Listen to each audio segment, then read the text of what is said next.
plan of the session is to have 3 talks, and then we have coffee break, and then 2 talks after that. And you're allowed to ask questions to all our speakers, except for Francis. Francis Remarks, who's just going to kick off. How many minutes each presentation? So it's 35 minutes in all, and yeah, we can leave about 5 to 6 minutes for questions, or you can interrupt the speakers if they're happy to interrupt me. So you're supposed not to interrupt me. So let me first welcome all our participants, and in particular those who come from far away. So Matthew, Randall, and Ali. It's a great pleasure to have you all here. It's a particular pleasure for me to welcome you because in some sense what you do embodies the type of things that Ensae and Crest craves to do, which is this mixture of good economic questions, great econometric techniques, and magnificent data. So I'm sure we'll see all of this. As you may know, we're going to be out in 1 year from now, out from Paris, but still in the Paris region, in Université Paris-Saclay, which we believe we have someone from Caltech here, might, if we succeed, resemble one day Caltech or MIT and other places, and that's going to be hard work, but otherwise why should we wake up every morning? One of the reasons I woke up this morning was not to talk to you, but to let Matthew Shum speak, which I will do happily. Thank you so much. Thank you so much for having me here and for inviting me. This is a great opportunity, and thank you. So what I want to talk about today is kind of an exploratory talk, something which kind of talk about some ideas that I've been playing around with the last half a year or so on aggregate discrete choice models when there's an aspect of high dimensionality. And so let me start off with just kind of this broad point of view that I guess my background is in industrial organization, in applied econometrics and industrial organization. And in these areas, kind of, data sets, which I would say are characterized by something like a big data component, have been increasingly accessible. And this, comes, from several sources. First, a lot of proprietary data have been made available from kind of large e-markets or e-platforms like Amazon, eBay, Google, Uber, so on. And these are, of course, truly large data sets. With a lot of observations, with a lot of variables, and so on. And also large databases from traditional retailers like supermarkets and department stores and so on have also been made increasingly available. And to analyze those, it requires some type of big data techniques. And I would say from an econometric point of view, the main kind of computational problem posed by big data is the large dimensionality of it, a lot of observations, a lot of variables, and so there's a fundamental need for dimension reduction. And another subsidiary thing, which I'll try to touch on also, is the issue of privacy, that a lot of these data sets are proprietary, they contain information on individual consumers, on stores and clients and so on, and those data sets typically, when they're made available to researchers, there's a concern about privacy, that they don't want the researchers to actually know all this very sensitive information. And so I'll also touch upon that topic when I get a chance at the end. And so in an empirical model, I would say there's kind of various kinds of problematic data bigness. Okay, so I call them, roughly speaking, big N, big K, and big, actually I think this is, I'm not, okay, so big N is when you have a large number of observations. Actually, I think this, let me make sure okay, so actually, I'm sorry, what I call big K is actually the situation when you have a large number of covariates. So it's mislabeled there as big P. And then what I call big J is when you have a large number of products. Okay, I'm sorry for the typo there, because I changed this around the last 3 days, and I think on the plane I just got completely messed up. But in any case, big N, large number of observations, big J, large number of products, and big K, a large number of covariates. And today what I want to focus on is number 2 and number 3, so large number of products and large number of covariates. And I want to explore these topics in the context of aggregate discrete choice models. And so why are these models interesting? These models are interesting because I guess at least in empirical industrial organization and in quantitative marketing, this type of framework has been, I would call the workhorse framework for modeling demand and consumer behavior in these types of markets. And when I talk about aggregate discrete choice models, what exactly do I mean? I mean a setting where the researcher observes the market shares, prices and characteristics of the competing products at the market level, okay, but not at the individual level data level. Okay. So are there any questions?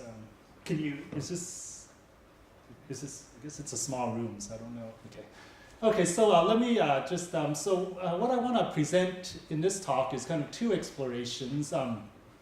First is the issue of big J, like I said, which is the case where there's discrete choice demand models, but there's a large number of possible choices that the consumer can choose from. So it's a large choice set. And this type of setting, it arises naturally in a lot of markets. First of all, you could think of trying to model choices among supermarket items, what restaurants to go to, what books to read, or what movies to attend, and so on. There's obviously a huge number of choices involved in these types of decisions. Also, when you think about stores, there's a question of maybe where they want to locate, like where does Walmart want to locate its stores, or if you're thinking about something like in Paris, there's so many taxis, right? If you're a taxi driver, where do you want to go to wait for consumers? That's also, there's a lot of, a large dimensionality to the location decision. Another aspect in which this kind of large number of choices comes up is when you're trying to model bundle choices. Okay, when people don't just choose one of the available items, but can choose any combination of them. And so when you consider, like say a combination of, even if there's just 10 items, if you can choose any combination of them, you very quickly get a very large choice set, right? And so what I'm going to explore in terms of the big choice set is to use the idea of random projection from machine learning to try to reduce the size of the choice set. Okay, and I'll talk a little about that. And then the second application is one to big K, which is a setting when there's a lot of covariates. Okay, when you're considering a discrete choice model, but there's a lot of product characteristics, or a lot of market demographic variables. Okay, and so here I'll be thinking about trying to apply regressor selection techniques, which have been used in machine learning. Notably, this the lasso model, which I guess there's a they say now is kind of part of the econometrics toolbox. I'll talk about how to apply how to think about applying the lasso, which has mainly in the existing literature been used for linear models in a regression context. How to think about applying it to a nonlinear setting, like a demand model when there's endogeneity. Okay? And a particular demand model I'll focus on is one which has been used a lot in empirical I/O, which is the so-called BLP model, or Berry, Levinson-Pecos model. So we'll consider how those tools might be useful when you consider a very nonlinear setting like that. Okay, so let me start with the big J setting, and at the same time just introduce. So Matt, in the second project, it's as well on the aggregate market share? Yeah, yes, it's our aggregate market share. Okay, so let me just introduce kind of the aggregate discrete choice setting that I'm focusing on. We consider a kind of an aggregate market level multinomial choice model. Okay, so the choice set that consumers have to choose from, the choices are labeled J, and there's capital J choices, and J can be very large. Okay, that's the idea. And but the underlying discrete choice model is drawn from a random utility model, where the consumer chooses the choice J that offers the highest utility. Okay, where the utility from product J, which I call Vj, is a sum of 2 parts. It's Uj plus epsilon J. Okay, so the Uj is the kind of systematic utility from choosing choice J. And like most of the literature, I assume that it's this uj is just a linear function of product characteristics xj, okay, where the linear coefficients are beta and are the parameters of interest. Okay. The second component in the utility is this epsilon j, which are the utility shocks. Okay, so this is the kind of classic random utility setting starting from McFadden and so on. Okay. And the approach I'm going to take in this project is to assume that the distribution of epsilon is not specified. So it's a semi-parametric discrete choice model. And, but I am going to assume that these utility shocks are independent of regressors. Okay, so and that means that this vector of epsilons across all the choices are independent of the x's, which are the product characteristics. Okay? So at least for now, I'm not allowing for endogeneity. So the product characteristics are assumed to be independent of the utility shocks. But I'm also not going to restrict a correlation pattern among the epsilons. So it's not, you know, the reason I want to do that is because I want to avoid this well-known independent, the IIA property, which if you assume that these epsilons are mutually independent, you get something like an IIA property, or independence of the relevant alternatives. But then it does not account for random coefficients on the beta, right? Yeah. So this is a very simple model. It doesn't allow for. In the second part, I'll talk a little bit about that. Okay. So now I'm going to use this notation Sj to denote the market share vector, which is the for good J, it's just the probability that the consumer chooses J, which is the probability that uj plus epsilon j exceeds the uj plus epsilon j of any other group. Okay. Are there any questions? So that's just the market share. And since it's an aggregate discrete choice model, we assume that the data we observe is just the vector of market shares and the matrix of product characteristics across a number of markets, M. Okay. Now, since we don't specify the distribution of the epsilon, a traditional discrete choice models like the multinomial logit or nested logit or probit model, they aren't appropriate here. Rather, given the independence assumption that I've made, I'm going to estimate the model using some moment inequalities derived from the convexity properties of the discrete choice model. Okay, so this is kind of an alternative approach to estimating the discrete choice setting when you don't want to make parametric assumptions on the epsilon. Okay, so the starting point, how these convexity properties arise, is you start with this function here, the capital G, okay, which denotes the expected maximal utility for the decision maker. Okay, it's something McFadden in his kind of classic papers calls the social surplus function. For a vector of utilities u, this g function just measures the expected maximal utility that a decision maker makes from making a choice in his choice set. Okay, it turns out that this g function is convex in the vector of utilities. Okay, that results from the convexity of the max operator, basically. Okay, so that's the starting point of the thing. And one benefit of taking this approach is that this procedure readily handles zero market share. So it's even, especially when you have a lot of products to choose from, right? In the data, you typically observe that when you have a large choice set, a lot of the products end up getting zero market share. And that in the data, you observe that no one chooses them. And actually, this procedure, it handles those zero market shares pretty handily. Okay. And okay, and so the way that we derive this moment inequalities is in the following way. Okay, there's a well-known theorem in this discrete choice literature called the Daley-Zachary theorem. Okay, it turns out that by this Daley-Zachary theorem, the market shares for a given vector of utilities u lies in the gradient of this g function. Okay, so that's a well-known property that McFadden noticed and so on in this setting. Okay. And so actually, it turns out that by this Daley-Zachary theorem,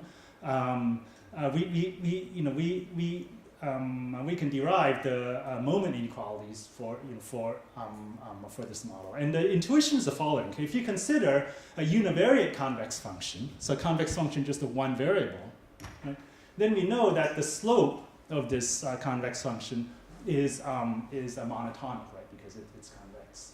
Okay. Now it turns out that if we consider a convex function, which is not univariate anymore, but is rather multivariate, then we can say the same thing. Okay. It turns out in that case, the gradient or the subgradient, which is a generalized gradient of the convex function, you can't call it monotonic anymore because it's a function of more than one variable. But it satisfies what's called this property of cyclic monotonicity. Okay, so what cyclic monotonicity means? It means if we consider a cycle of markets, so this means a sequence of markets which ends at itself. Okay, so if we consider a sequence of markets 1, 2, 3, 4, and come back to 1, say. Okay, for any cycle, the property of cyclic monotonicity implies the following inequality. Okay, it says that if we sum over the elements of the cycle and consider the differences between the utility vectors for market m+1 and market m, and multiply them by the market shares for market m, if we sum this across all the elements of the cycle, the sum must be less than or equal to a 0. Product characters is going to cancel away, no? No, the product characters, well, we assume there has to be some variation in the product characters. So that's a good question. If the product characteristics have no variation, then they completely cancel away. So they have to be things like prices and so on that vary across markets. But at the same time, you can see that if we wanted to have what they call panel data setting, when there's like fixed product effects or fixed market effects, then this setting it handles that pretty easily. Actually, I'll show you that. Yeah, there's kind of a. Anyway, I'll have a slide about that later. Isn't it the case that under some regularity condition, you would have that actually you have only one gradient in the subgradient? Yeah. You would turn out to have some equality. No. Actually, I don't. Because I don't have the. If you click on, if I were to click on that thing, it turns out yes. If in most cases, the slope is unique. The gradient is uniquely defined, and so there's the market shares is just the gradient of the g function. But in the case where there's some zero market shares, say, then that's no longer true. And so the more general statement is that the market shares lie in the subgradient of that function. Is this a problem whenever you have, say, for example, alternative-specific constants that you do not identify? Then can you still estimate the elasticities, for example? Well, so for things that if you have components of the utility that do not change across. In this, because the approach I'm taking here, you have to take these differences across markets. So in that case, those things would just cancel out. But in an alternative approaches like what Ali mentioned, the maximum score and so on, that relies on differences across products. And so in that case, you could still do some estimation. But I'll talk more about that later. Yeah. Okay. And so the nice thing here, so if we substitute in that the u is equal to just x prime beta, then we get these moment inequalities here, which have two nice properties. First, they're linear in a beta, so that's easy to handle. And the second is that they don't involve the epsilons, right, as you see here. So they can be, it's a way of estimating the beta without imposing distributional assumptions on the epsilons. Okay. So, okay, how many more minutes? 20. Huh? 20. Oh, 20, okay, that's good. Okay, so now we get to the dimension reduction problem. Let's assume, we've assumed from the beginning that J, the dimensionality of the choice set, is very large, right? And that could lead to some computational difficulties, especially for the case where, let's say J is the number of bundles that people have to choose from. That becomes very large, right? So what I'm going to explore here is a possibility that you can reduce the dimensionality of these very large vectors, U and S, by doing a random projection. Okay, I'm going to talk about what exactly that means. This is an idea from the machine learning literature. So the random projection basically is able to reduce vectors in Rj, where J is very large, to vectors in Rd, where D is a much smaller dimension. Okay, and the main main result in this random projection literature is what's called this Johnson-Lyndon Strauss theorem, and which allows us to project down these large dimensional vectors, the vector of utilities and the vector of market shares, down to smaller dimensional vectors, U tilde and S tilde, which are just D-dimensional. Okay? And the nice thing of the Johnson-Lyndon-Strauss result is that it shows us that this particular random projection, it preserves the length and Euclidean distance among points. Okay? And so what does that mean? This is, so it means that if we consider two markets, M1 and M2, what we have with high probability, okay, for some small number nu and some smaller dimension d, okay, which depends on the log of m, which is some number which depends on how many markets you observe and also this small number nu. It turns out that the distance between any two of the lower dimensional vectors, okay, so call it U tilde M1 and S tilde M2, the distance between these two vectors lies within a new neighborhood, okay, of the distance between the high dimensional vectors, okay, U and S. Okay, so that's what this Johnson-Lyndon-Strauss theorem tells us.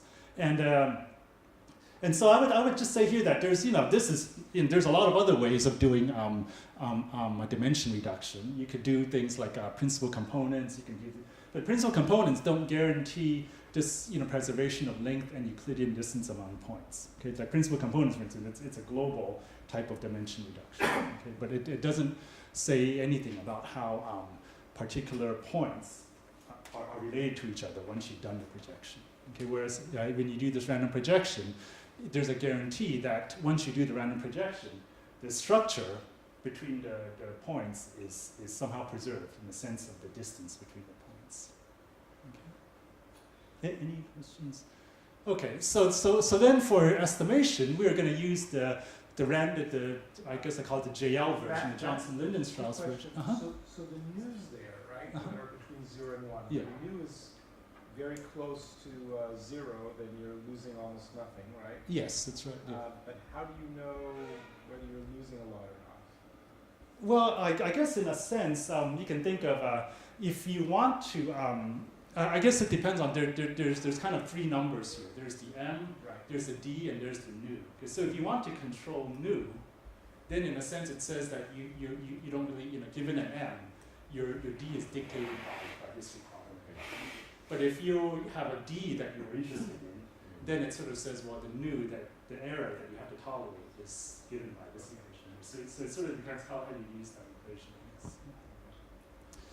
Okay, so for estimation then, we're going to use the dimension-reduced version of the CM inequality. So instead of the nu vector, so the U and S vector, we're just going to substitute in the U tilde and the S tilde, right? And so recall that we parameterized U to be just the single index x prime beta.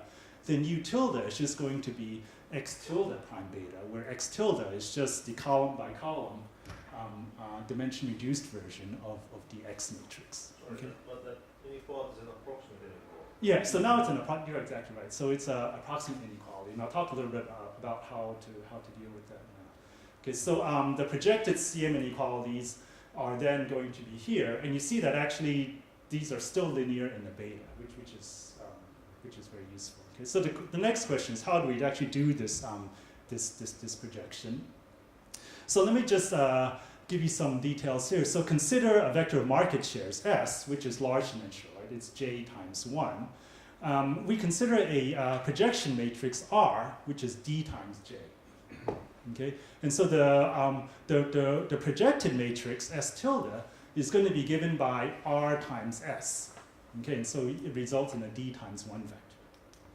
So the question is, what's this matrix R? Well, there's many candidates for R in the literature. We consider two.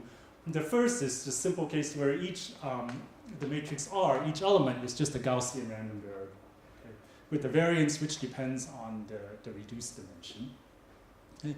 The second one is actually a very simple one. It's a discrete distribution for the R matrix. Okay, and so the R matrix, each element takes only 3 possible values, either +1, 0, or -1, times this standardized to be depend on D. with probabilities 1/6, 2/3, and 1/6. And of course, this is very convenient because it's very sparse, right? With large probability, 2/3, this matrix is going to give 0 weight to any element. Right? So this might be useful when you're thinking about large bundles where you don't actually want to store the whole matrix, right? You just want to store the and in a sense, some intuition of why this random projection works is the following: that given a vector, this is the actual vector, the high-dimensional vector S. Okay? Given this high-dimensional vector, the expected value of the length of the lower dimensional vector S tilde, conditional on the original vector, okay, turns out, given some elementary calculations, this is actually the midterm in my stats class. This turned out, my students probably solving this problem now. But it turns out that the expected value of S tilde given S is just, the expected length of S tilde given S is just equal to the length of S itself. Okay, so what does this random projection do? It replaces each high-dimensional vector S with a lower dimensional vector S tilde, which has the same length as S with a very high probability. So that's You're just saying flip coins on the X's and pick randomly. Yeah. That's what you're saying. Yes. Yeah, that's right. Yeah. Presumably some of them are much more important. Yeah. So there's a kind of, because here I just showed you that in expectation, but you have to also, the tuning is, you have to tune the variance. Price, right, as a Huh? provider.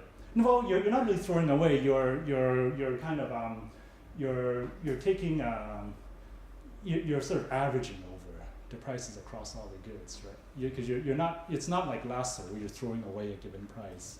You're always averaging. It's more, yeah. There's some intuition, I think, from if a subsampling, like somehow if you have a sample and then you take a subsample, that subsample should have, the subsample vector should have in some sense length very close to the and so the thing here is that this R matrix, obviously it's random, but the same R is used to project every vector.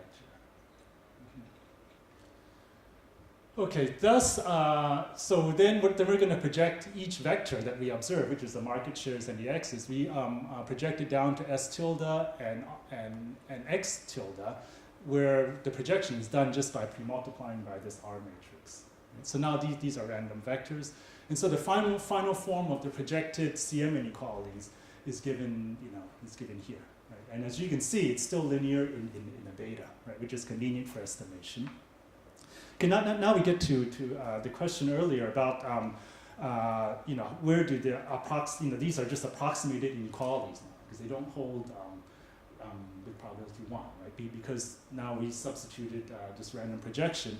But the nice thing is it turns out the CM inequalities can be written in terms of the Euclidean distance between vectors. Okay, it seems like another way to write this inequality is in this way, which is just in terms of the squared Euclidean distance between any two vectors.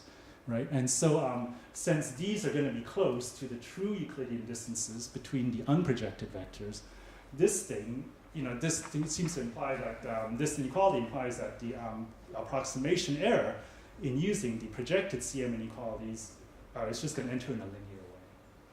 Right? Which, so in practice, what we're going to do is when we test whether these inequalities hold, we're going to allow for some extra slackness. In terms of, instead of rejecting them when it's greater than 0, we reject them when they're greater than some small but positive number. Okay. How many more minutes do I have? I think 7 more minutes. Okay, so I think that's probably good. So let me just end by showing you some Monte Carlo. So I have a short question. Can you apply this with instrumental variable when you add Xi and Xi is correlated with the X? Can you still? We haven't. Yeah, I don't. That's a good question. Maybe we can talk about it later. I just it seems like this is very promising in a lot of settings, beyond this, but we haven't really explored very much. So what we do in some Monte Carlo simulations, we actually consider choice sets of 3 sizes, 500, 100, 1,000, and 5,000, and we consider the reduced dimension being either 100 or 500. And we assume we have data from 30 markets.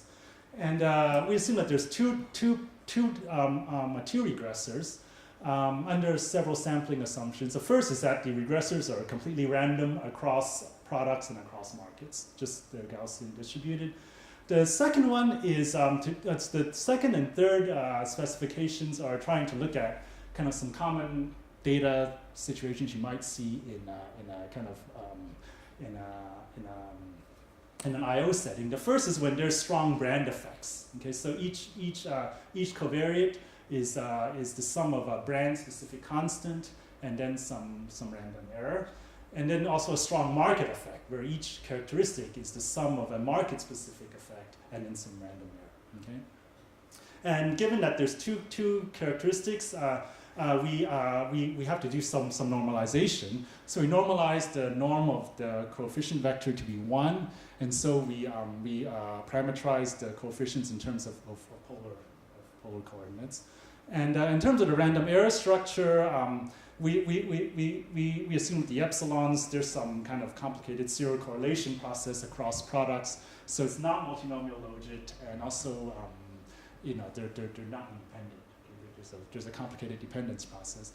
And so what we solve for in each case is we solve for the betas, the parameter betas, which satisfy the cyclic monotonicity inequalities, not at 0, but rather at some threshold, kappa, which is I call it a fudge factor, which accounts for the projection error, the approximation error in the inequalities. Okay. So let me just quickly go over the results and probably just stop there. So for the time being, these Monte Carlo results take a while to run. So I use only the cycles made of 2 markets. Okay, so for 30 markets, there's 30 take 2 of these cycles, and it turns out the results don't seem to be much different if you use longer cycles, and also the results are pretty similar across different types of random projections, the Gaussian or the discrete one I mentioned. So I'll show you the results from the Gaussian. And it turns out that the first thing we notice is that the parameter should be beta there is, even if we use the true data, so not the projected data, the parameter is only partially identified from these CM inequalities.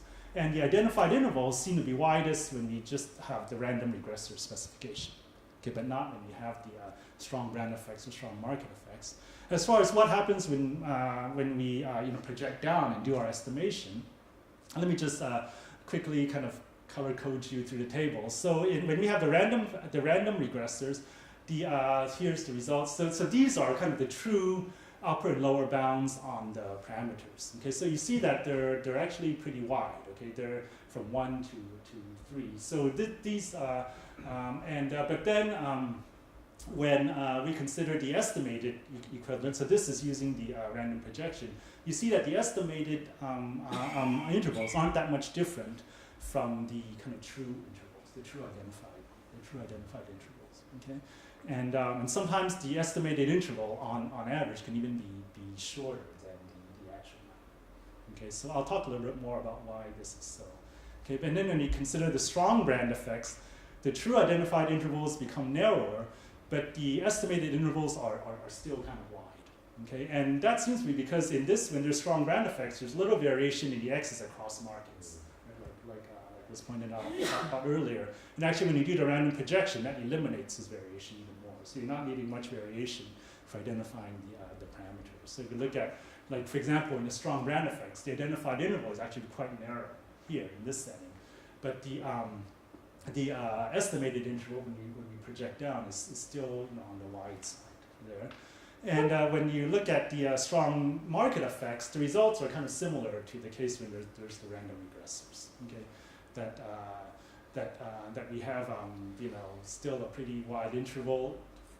The true interval is still pretty wide, and the estimated interval is also kind of wide. Okay, so I think the results are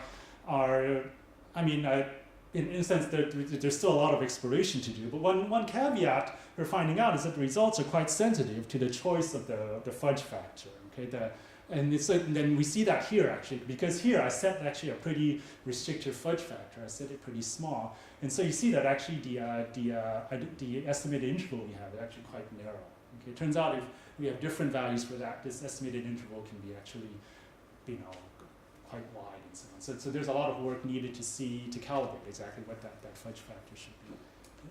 So let me just perhaps, I guess given the time, I'm not gonna, I think I'll just stop here. But let me just remark that there are other approaches to large choice sets, and one notable one is when you apply the maximum score, which is also a semi-parametric approach. And it turns out that actually the maximum score approach, if you apply it to this kind of model, it requires a different kind of assumption on the epsilons, the utility shocks. Basically, you need them to be exchangeable across products, the epsilons, and exchangeability across products is something like a conditional independence across products, right? So basically, you need something like a generalized IIA property, I would kind of call it, because you need some kind of conditional independence across the products. Whereas here, we're not assuming any kind of we're making no assumptions on how the epsilons are correlated across products, but assuming that they're independent of the product characteristics. And so let me just end there.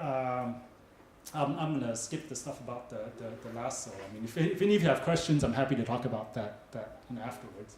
And I guess another nice thing of random projection I'd just like to mention here is that if you're worried about privacy, then actually if random projection works in your setting, actually what you can ask the company for when they give you the data is not to give you the original data, but to just do a random projection. Okay, and the nice thing is that random projected data is going to kind of maintain the structure of the original data set. So it turns out you can do a lot of things. Like for example, you can do OLS with that jumbled up data and still get good results, even though you don't have the original data. Okay, so that's kind of one nice aspect of random projection. But of course, the problem with random projection is that it jumbles up the data, so you can't interpret what the x's are anymore. It's just it's some random average of the data that we have. Okay, so let me just stop here.